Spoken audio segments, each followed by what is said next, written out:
Hambatan dagang dihadapi oleh industri sawit pada 2018. Salah satunya adalah kenaikan tarif impor dari India yang membuat kinerja andalan komoditas ekspor Indonesia tidak maksimal. Kenaikan tarif impor oleh India membuat ekspor sawit terseok di awal tahun lalu.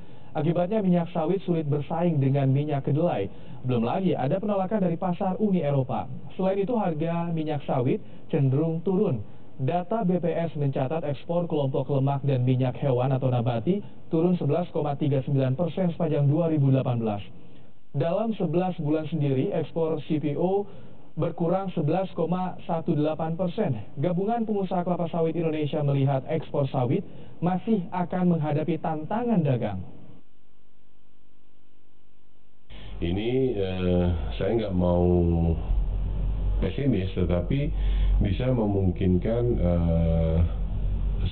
ekspor kita ke India itu sedikit berkurang dibandingkan tahun 2018. Itu satu kendala yang betul-betul kita hadapi untuk tahun ini, karena bilateralnya Malaysia dengan India itu berlaku tahun 2019, bilateralnya ASEAN dengan India berlaku 2020.